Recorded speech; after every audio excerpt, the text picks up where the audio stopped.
在交通中心这边，同时也建置了交通教育主题馆哦。那我们这个交通教育主题馆主要分2楼跟3楼。那3楼是很多小朋友喜欢来的地方哦。我们有这个模拟情境的这个小汽车或者是机车的行驶，透过这样的情境呢，能够让小朋友实际体验在道路上行驶的状况。去年也特别争取了交通部的经费，那新增了2项的互动的设施哦，分别是知识加油站跟这个超级电话员的这个电话亭。那透过这2个互动设施，让小朋友需要来学习的这些交通安全的情境的知识的题目呢，放在这里面。那我们希望透过这样子情境的设计，让小朋友去闯关、去解任务，那同时把问题融入，那让小朋友可以在寓教于乐，在游戏当中也可以获得这些交通知识。希望可以回家影响他的家人、他的爸爸妈妈、他的阿公阿嬷，让我们大家对于这个交通安全的知识的遵守呢，能够更加的注意。掌握时政3分钟，台南进步向前冲。欢迎收看市政3分钟。为了加强交通安全教育推广，台南市政府交通局在大台南智慧交通中心内设置交通教育主题馆，借由互动式的科技体验，传达交通安全的重要性，期许参访的大小朋友都能学习正确的道路交通安全观念。来听听韦哲市长怎么说吧。全台湾这几个月来，那个交通事故的件数，还有受伤亡的人数都一直在上升，包括台南市也在内。所以说，我觉得其实很多交通安全的知识还是要从小开始建立起，长大了要改变这个所谓江山易改，本性难移，长大了要改变比较困难。但是我们还是希望说，从孩子开始，有时候孩子遵守交通规则，大人就不好意思不遵守了。譬如说，阿公阿嬷带孩子出去，结果他要闯红灯的时候，他的孙子把他拉住，不仅是遵守了交通规则，而且还可以有效避免了交通事故的发生。所以我觉得其实我们特别喜欢也特别应该要从小扎根，来让孩子建立正确的交通安全概念。希望大家一起来参与。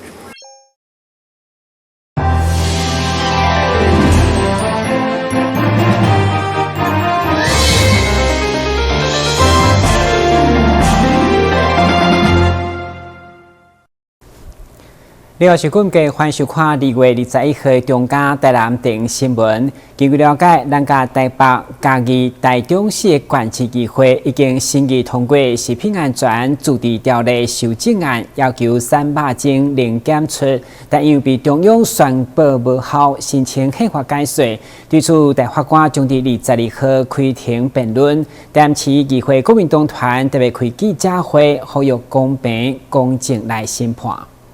为捍卫人民的生命健康，台南市议会国民党团今日联手台北甲台中做伙召开记者会，批评民进党以行政命令宣告地方议会通过食安条例违法，因此召开地方自治有理、人民健康爱顾的记者会，恳请大法官爱依法公正来实现。地方自治有理，人民健康要顾。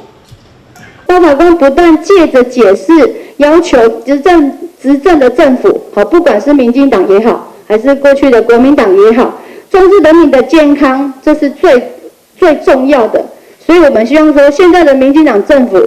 你们过去一直说你们跟人民站在一起，那现在我们看到了莱猪也好，核食也好，我们真的看不到你们民进党政府到底有没有重视人民的健康？我们地方一定要定得比中央还要严谨，这个才是我们必须要去做的。而且我们是民意代表的身份，监督是我们应有的有个责任，所以我们会提出释宪的这个部分，我们也希望我们的中央我们的大法官未来一定要依法公正释宪。议员表示，依据地方制度法，台南、台北、台中甲嘉义的食安条例，拢是为了保障人民的健康权，因此国民党团希望22号大法官召开宪法的法定审理的时，应该捍卫宪法，保障基本人权的健康权，和尊重生命现代法治精神，会用真正来落实。台南新闻综合报道。这波寒流来袭，为了确保每一位家友拢当度过低温的威胁，台南市社会局加强关怀慰问，主要会同自然基金会提供小的食食、保暖的物资，也有尿血等大型服务。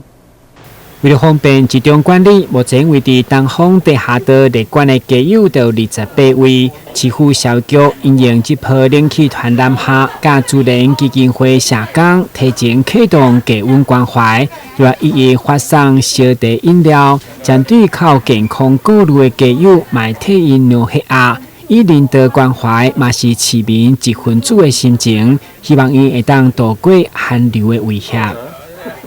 那就是制赠一些御寒的衣物，包括睡袋啊、暖暖包，还有毛衣，还有外套，还有毛帽跟御寒的袜子，然后还有一些干粮的部分，八宝粥，让他们能够抵过这个寒冬的部分。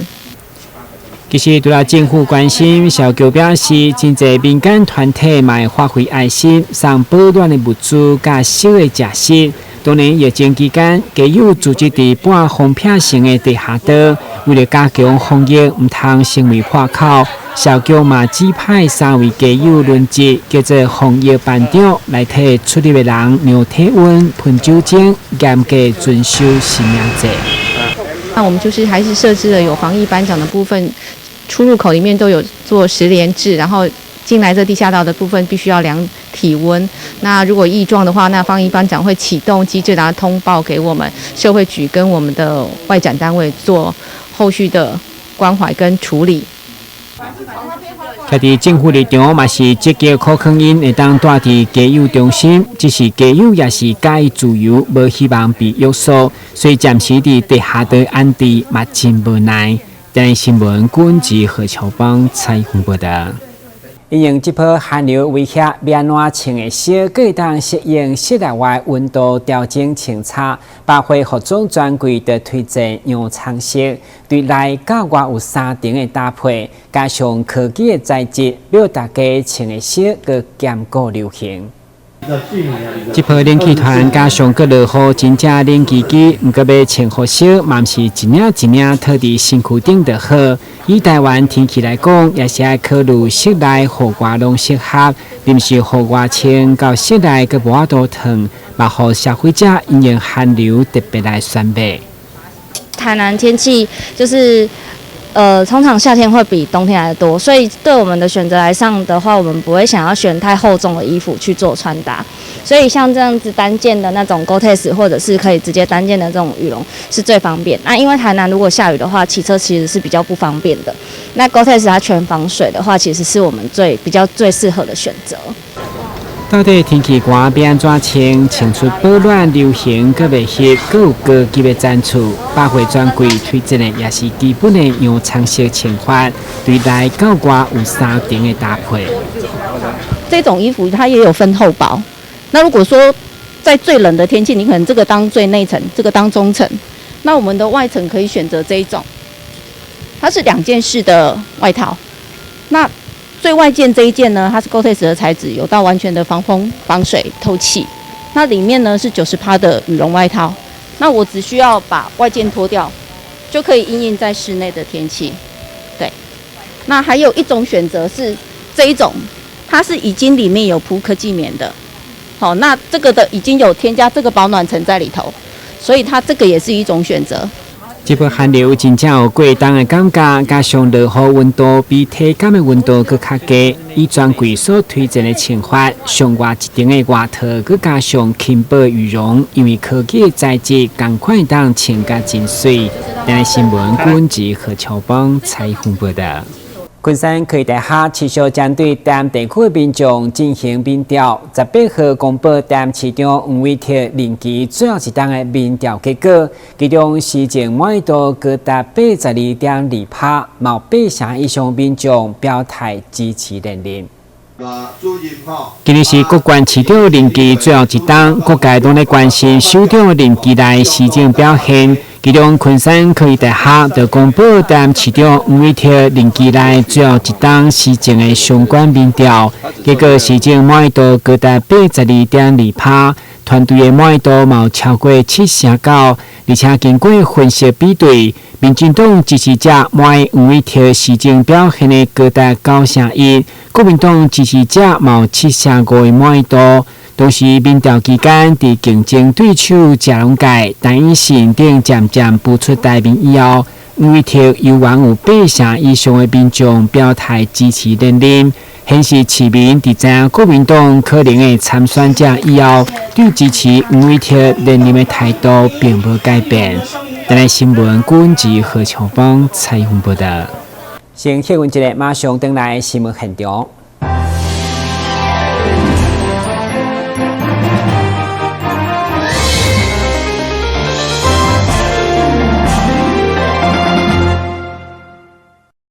对民国88年，台南市妇幼关怀协会创办以来，不断帮助社会上的弱势家庭。19号上午，该会嘛特别奖助20位经济弱势优秀高中生，场面相当温馨。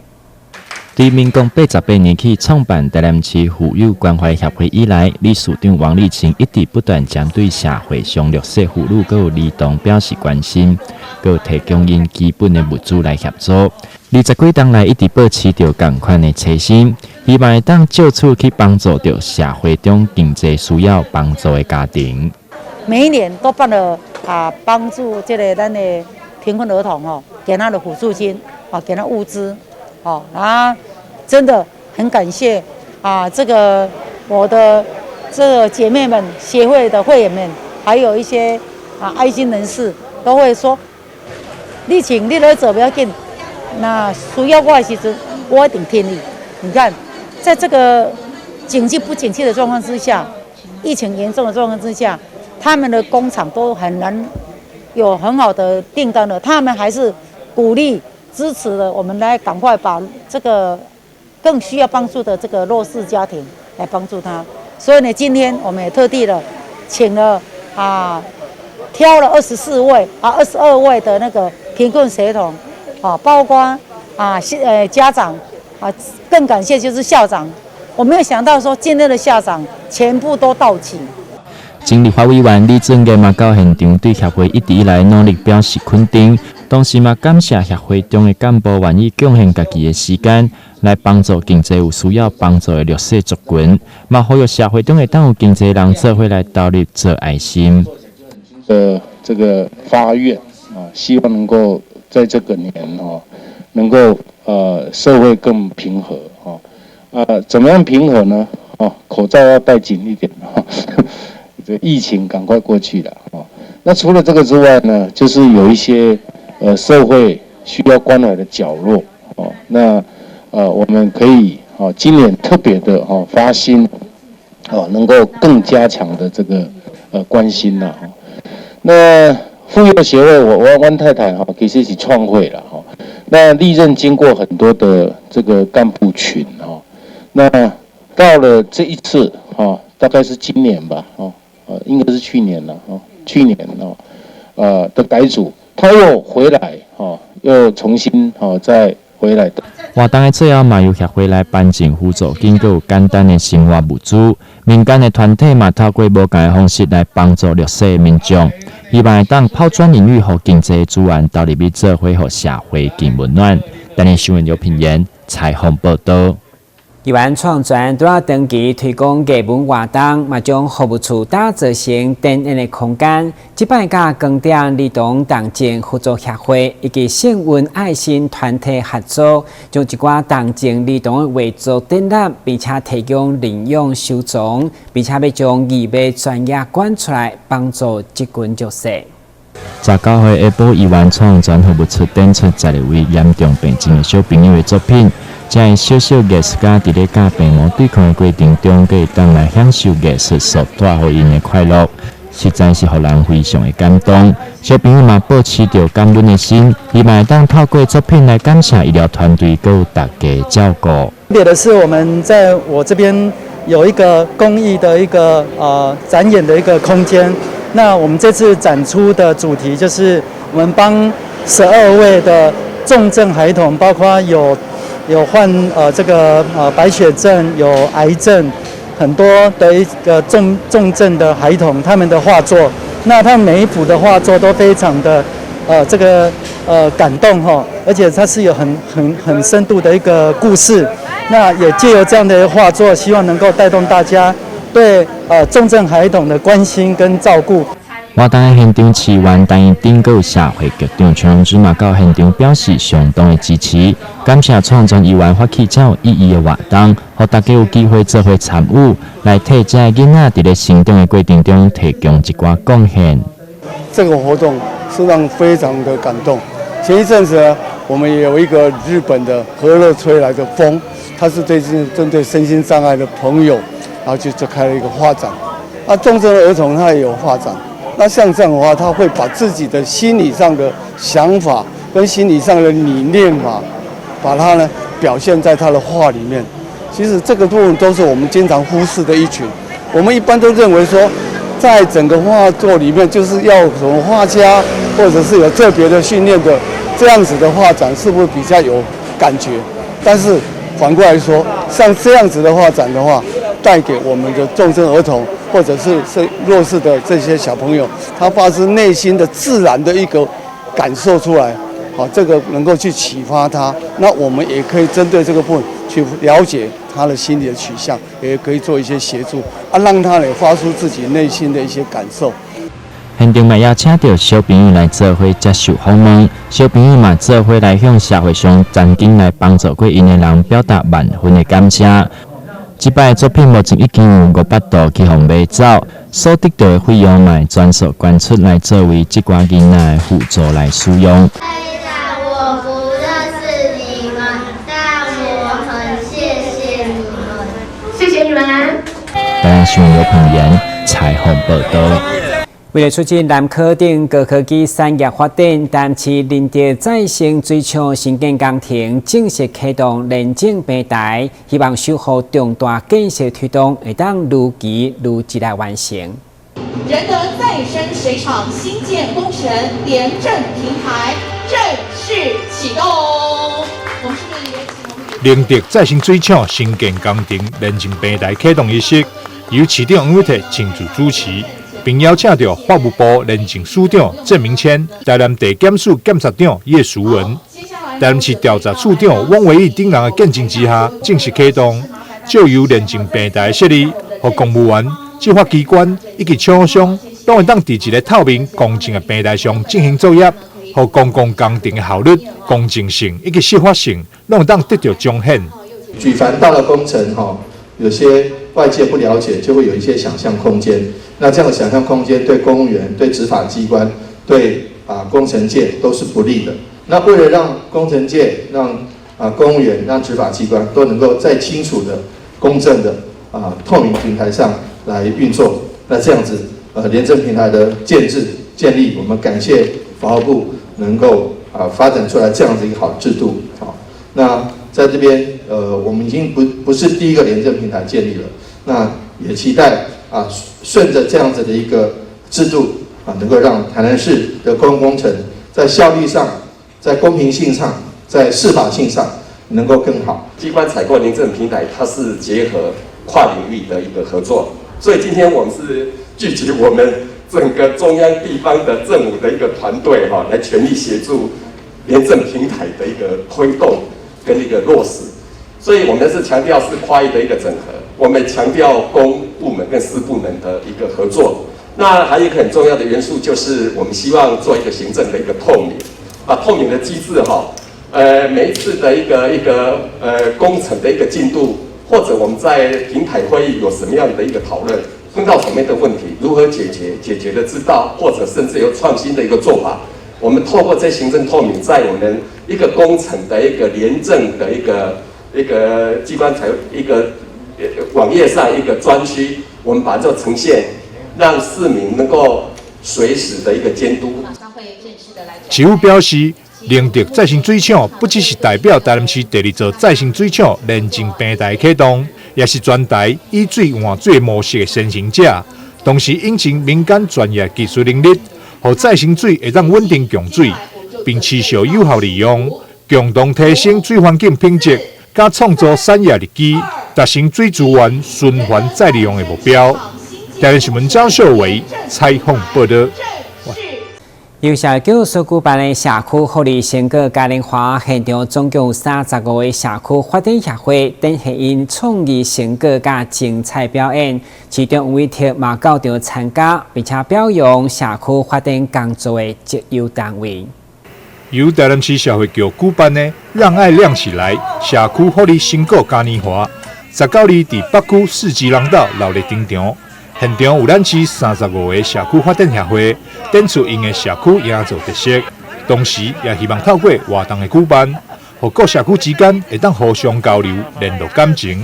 活动即天，市长黄伟哲伫社会局长陈英基的陪同之下，也特别来到现场同乐，并颁奖表扬社做职优的社区。现在颁奖给我们桥南社区郑佩莹执行长以及有功人员有严艳华女士、李秀梅女士、陈梦淑女士、周锦绸女士啊。欢迎大家来参加“让爱亮起来”我们的绩优社区表扬。今天总共有35个社区来接受表扬。事实上，社区发展是长久以来我们基层的工作为了要让许多跟民众做双向的这个互动，所以我们除了有行政系统的里办公处之外，我们还有很多社区的建立在社政系统上面。那事实上，这几十年来也验证了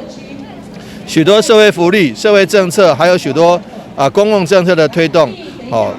靠社区能够帮很大的忙。所以，如果社区能够健全的话，那么能够让我们社会更健全，社区更完善的话，社会就更完善。所以我们很感谢这么多社区在防疫、在社福、在公共政策、在防灾方面，通通都做了非常好的表现。我们感谢他们，也持续将努力更深化社区工作的推动。